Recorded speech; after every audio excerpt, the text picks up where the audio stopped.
est 20h sur les antennes de la télévision Futur Média. Madame, monsieur, bonsoir. Je suis ravie de vous retrouver. C'est parti pour les titres. Blocus de la Transgambienne entre le Sénégal et la Gambie. La tension est palpable. Des négociations annoncées entre experts des deux pays n'ont finalement pas eu lieu.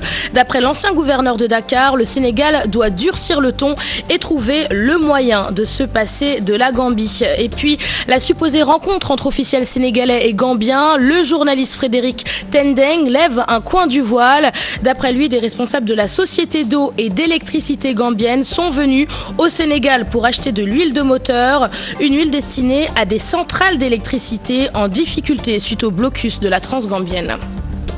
Le syndicat autonome de l'enseignement supérieur invite les organes de contrôle de l'État à vérifier les 300 milliards de francs CFA annoncés par le gouvernement, une somme qui, d'après le coordonnateur du SAES, servirait à construire de nouvelles universités. Ils étaient en conférence de presse ce vendredi. Face à la crise qui secoue l'école sénégalaise, les parents d'élèves appellent les enseignants et le gouvernement à agir dans l'intérêt de leurs enfants. La Fédération nationale des associations des parents d'élèves propose à l'État la mise en place d'un régime financier adapté au secteur de l'éducation. Disparition hier, jeudi, de la grande Mame Younous Dieng, femme de lettres accomplie, celle qui avait traduit l'hymne national du Sénégal en Wolof, laisse derrière elle un riche patrimoine culturel. Le directeur du livre, Ibrahim Allo, s'est prononcé sur la vie et sur l'œuvre de Mame Younous Dieng. Dans ce journal, nous nous rendrons dans la ville de Saint-Louis. Sur place, on prépare activement la fête nationale du 4 avril. Alors que les forces de sécurité ont procédé à la répétition générale du défilé, les populations évoquent la nécessité de renforcer la sécurité pour faire face à la menace terroriste dans la sous-région. Voilà pour les titres. Tout de suite, le développement.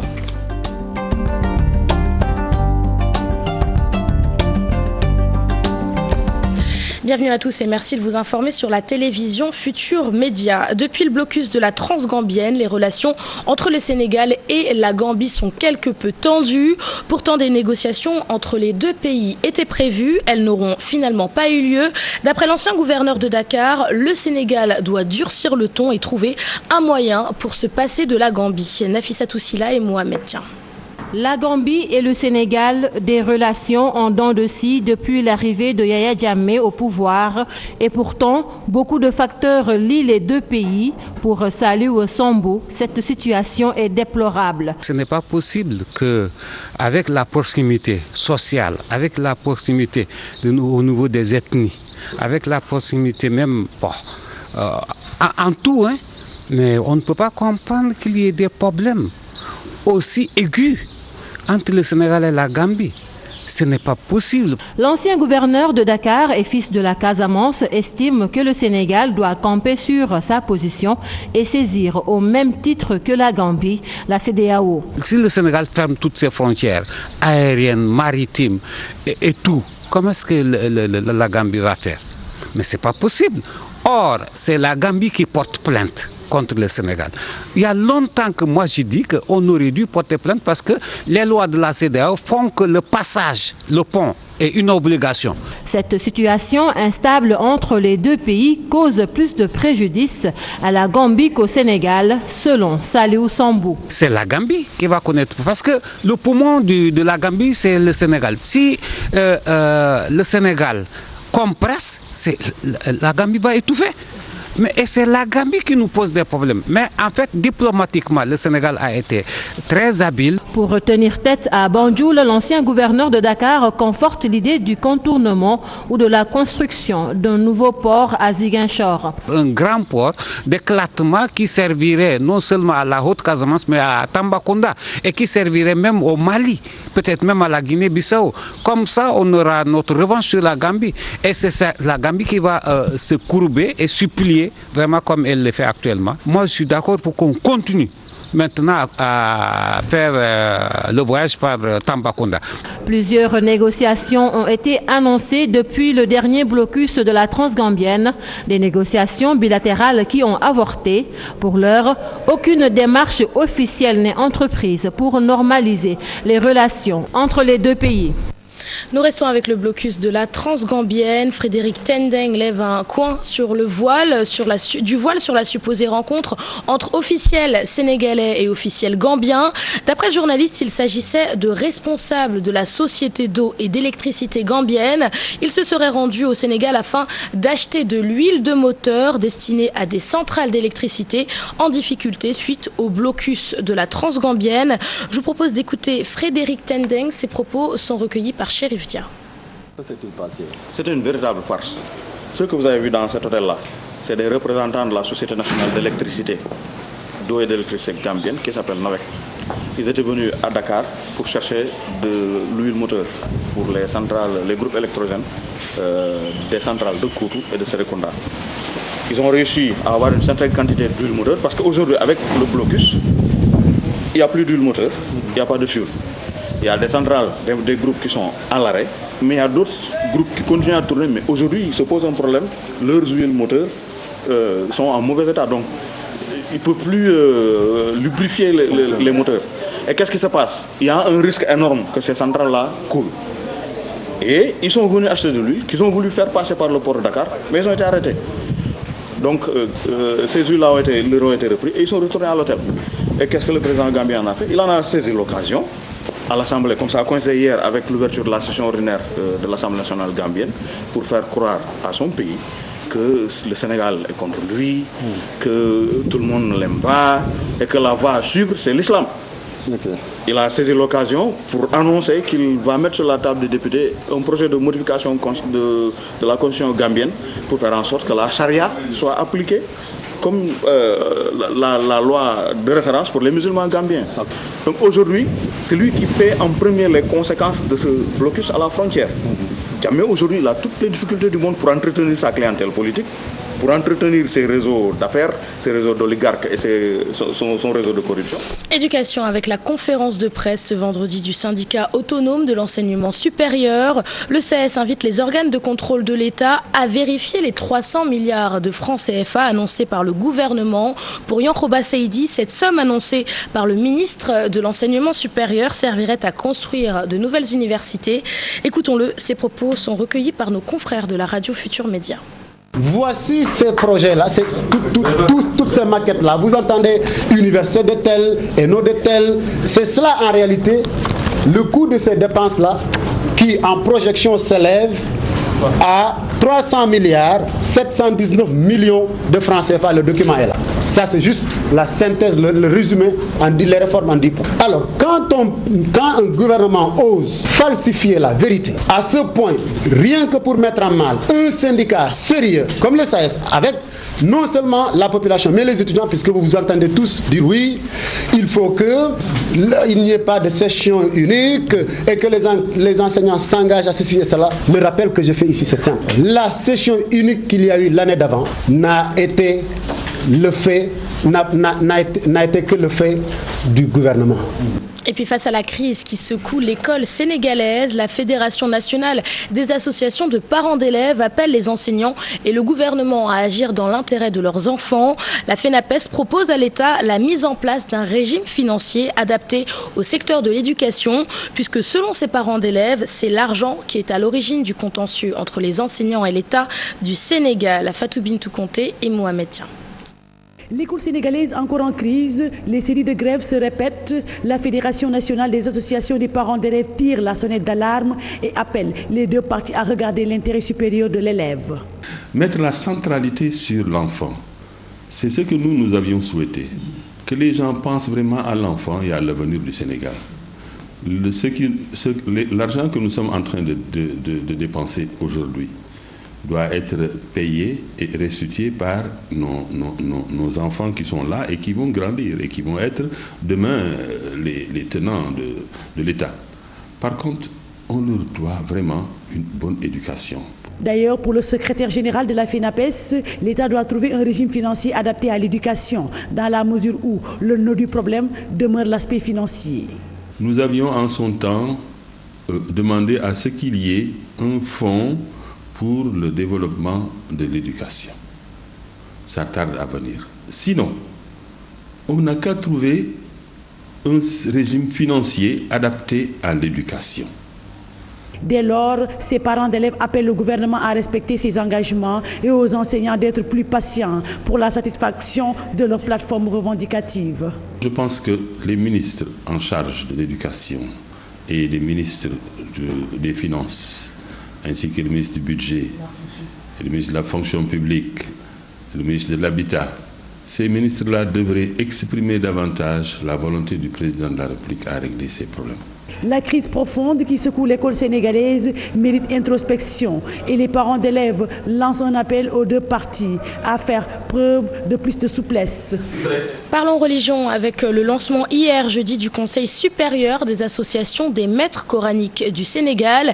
Il fonctionne en parallèle avec la Fédération nationale des associations des écoles coraniques que les camarades du député Amadou Tidiane Talla ne reconnaissent plus. Parmi les députés, les objectifs du Conseil, la lutte contre le radicalisme et l'extrémisme. Je vous propose d'écouter le député Amadou Tidiane Talla. Ses propos sont recueillis par Mame Biram Diouf. Il y a beaucoup de difficultés dans l'école coranique. Pour régler ça, il y a 3 points d'abord. Un point, c'est réorganiser le système éducatif d'école coranique. Deuxième point, c'est collaborer, concerter et dialoguer avec l'État vraiment pour mettre en place, pour voter la loi sur la modernisation d'écoles coraniques en respectant les principes que l'école coranique est fondée. La première rencontre qu'on a organisée au mois de décembre, c'était pour la déclaration de notre démission de la Fédération nationale des associations d'écoles coraniques du Sénégal au mois de décembre, parce que nous voulons qu'une école coranique soit un outil de formation et d'éducation et un outil de développement qui participe au développement de notre pays, mais avec la paix, la tolérance et la sécurité. Parlons à présent de l'emploi des jeunes, une réelle problématique au Sénégal. Pourtant, de nombreux jeunes au chômage ignorent l'existence d'un fonds de 4 milliards de francs CFA destiné à leur insertion dans le monde du travail. D'après le ministre de la Jeunesse, si ce budget n'est pas utilisé, c'est parce qu'aucun projet fiable ne lui a été présenté. Pour de nombreux jeunes, une meilleure communication peut leur permettre de concrétiser leurs projets. Aïssatou Paye et Younous Diatta. Un tour dans les quartiers comme Grand Yoff et Liberté 6 pour interpeller les jeunes sur les fonds destinés à la promotion de l'emploi. Stupéfaction, beaucoup d'entre eux ignorent l'existence de tels fonds. Le ministre de la Jeunesse, Mame Mbaye Niang, doit faire le tour des quartiers pour s'enquérir de la situation des jeunes. Il verra de lui-même. Une dame comme moi a besoin de ces fonds, mais je ne sais pas comment faire pour en avoir. J'ai besoin d'une école de coiffure pour former les jeunes. Si on trouve de l'aide, ce ne sera qu'un bonus, idem pour les autres.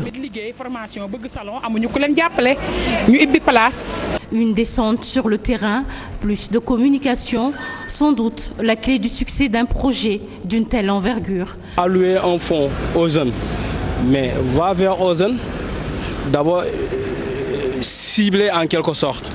Le ciblage est important. À regarder par secteur et pourquoi pas influencer même les professeurs et voilà, donnez-nous une liste de quelques jeunes qui sont spécialisés dans tel ou tel secteur. Actuellement, les jeunes sont pertinents, sont engagés, ils sont motivés et formés également en veillant ça parce que tout simplement, il y a pas mal de jeunes qui sont là, formés. Ils sortent dans les universités ici à l'UCAD, à Bourguiba. Même son de cloche auprès de cet archiviste. Il ajoute, les jeunes Sénégalais ont des projets viables plein la tête. Les jeunes ont plein de projets, ils ne voient pas de financement. Le ministre est dans son coin, il ne communique pas sur ce sujet. Nous ne savons pas ce qui est mis en place. Je n'y crois pas. S'il y avait des fonds, nous le saurions. Beaucoup de projets sont rangés dans les tiroirs. Il n'y a aucune campagne de sensibilisation, rien du tout. Les jeunes ont du mal à leur parler. Ils sont inaccessibles. 4 milliards de francs CFA destinés à la promotion de l'emploi pour les jeunes déjà mis en place. Reste à savoir si les fonds sont réellement disponibles, d'après certaines personnes rencontrées. À Louga, les scandales fonciers continuent d'agiter la commune. À Medibnatou Salam, des habitants installés dans la localité depuis plus de 15 ans ont été délogés.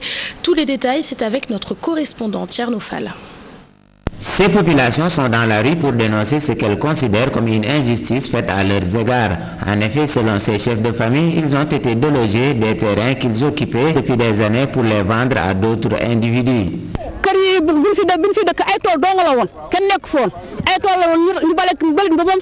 Ce quartier n'était qu'un champ abandonné. Nous l'avons aménagé pour y construire nos maisons. Quand nous sommes arrivés ici, il y a plus de 15 ans, il n'y avait que des ordures et des herbes avec des reptiles qui sortaient de partout et nous avons bravé tous ces dangers.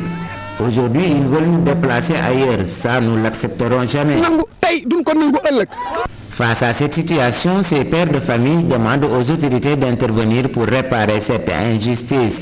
Nous interpellons toutes les autorités locales sur ce problème. Nous leur disons que nous sommes déterminés à aller jusqu'au bout pour défendre nos intérêts. Nous n'accepterons jamais de quitter cet endroit que nous avons valorisé pour le laisser à d'autres personnes. Dans cette localité située à la périphérie nord de la commune de Louga, les lotissements ont pris trop de temps et les populations vivent dans des conditions très difficiles.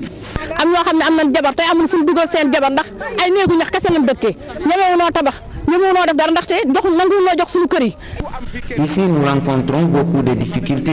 Tout ce que nous demandons, c'est qu'ils nous livrent nos parcelles pour qu'on puisse construire comme tout le monde.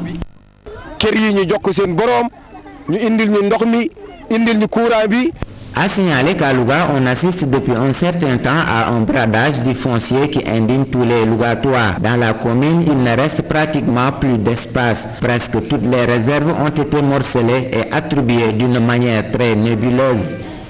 À Kermassar, dans la banlieue dakaroise, des chauffeurs de taxi ont tenu une assemblée générale. Ils protestent contre le retrait de leur licence de taxi par les autorités. Retour sur ce rassemblement, c'est avec Salif Sow et Asmalik Diop. Certains taxis zone noire roulent sans licence depuis un mois, révèlent ses responsables. On a arrêté les licences sans avis des chauffeurs, sans avis. Il y a de cela 25 jours ou un mois.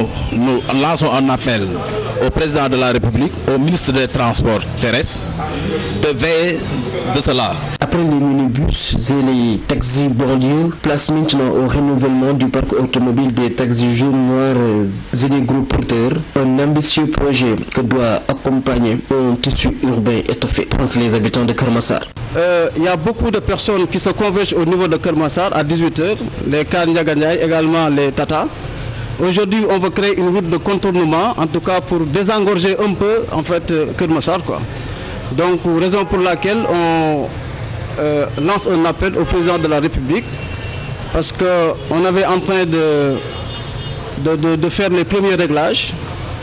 On a déjà fait l'état des lieux. Bon, il se trouve qu'il y a une partie qui est au niveau de la forêt classée, donc à telle enseigne que nous lançons un appel au président de la République pour qu'il nous octroie un espace pour qu'on pourra faire en fait les voiries comme il le faut, quoi. Kermassar compte 130 quartiers, force de plus de 500 000 âmes. Cette commune de Pikine fait 23 km². Mais côté mobilité, la localité n'est pas assez servie. On passe à cette triste nouvelle, la disparition hier jeudi de Mame Younous Dieng, femme de lettres connue dans le monde des arts et de la littérature. Elle avait fini d'imposer sa marque de fabrique. La native de Tivaouane laisse derrière elle un riche patrimoine culturel. Bobo Dioulasso, la capitale économique du Burkina Faso, accueille depuis samedi la semaine burkinabé de la culture, une biennale de la culture durant laquelle une foire commerciale est organisée. Cette année, un incendie a frappé l'édition, ravageant sur son passage plus de 90 stands. Parmi les sinistrés, une trentaine de Sénégalaises. Aucune perte en vie humaine, mais des dégâts matériaux que nos compatriotes évaluent à une quarantaine de millions de francs CFA. C'est une information de notre correspondant permanent au Burkina Faso, Ndiaga Thiam. Lundi prochain, le Sénégal va célébrer le 56e anniversaire de l'accession du pays à la souveraineté internationale. Dans la ville de Saint-Louis, on prépare activement l'événement. Ce vendredi, à la place Faidherbe, les forces de sécurité ont procédé à la répétition générale du défilé. Sur place, des Saint-Louisiens ont évoqué la nécessité de renforcer la sécurité face à la menace terroriste dans la sous-région. Direction Saint-Louis, c'est avec nos correspondants Ousseynou Diop et Habib Sek. Comme chaque année, la ville de Saint-Louis va célébrer la fête nationale ce lundi à la place mythique de Saint-Louis, la place Faidherbe. Placée sous le thème Force de défense et de sécurité face aux défis sécuritaires, les populations appellent à plus de vigilance pour la sécurité des citoyens. Mon point de vue, c'est qu'il faut renforcer l'armement. Il faut renforcer l'armement, bien sécuriser nos frontières, parce qu'on a des frontières poreuses. Si les Français sont menacés, les Belges, il n'y a fait même pas 3 jours, on a attaqué la Belgique, surtout l'aéroport. Donc, il faut renforcer la sécurité. Face aux menaces terroristes dans la sous-région, les populations veulent faire de la collaboration avec les forces de sécurité leur credo. C'est très important pour que les populations prennent en charge leur sécurité d'abord, avant que les forces de l'ordre ne puissent réagir par rapport à notre sécurité. Le commandant de la zone militaire numéro 2, le colonel Henri Glouf, venu participer à la répétition générale de ses troupes, a magnifié le déroulement de l'activité. Il a aussi rassuré les populations sur la sécurité des personnes et des biens dans le nord du pays. Vous avez vu un certain type de matériel qui a été monté donc, par le passage du 22e Béra. Donc, nous avons pris conscience de la réalité de la menace et des actions que nous devons mener pour faire face. Pour ce qui est de la sécurité, de la défense de cette partie du territoire qui est au nord. Donc, les populations sont invitées au quotidien à appuyer l'action des forces de défense pour relever l'ensemble des défis liés à la sécurité. Population et forces de l'ordre sont en phase pour une meilleure sécurisation de nos frontières. Le 4 avril sera une occasion de mettre en garde les personnes mal intentionnées dans la sous-région.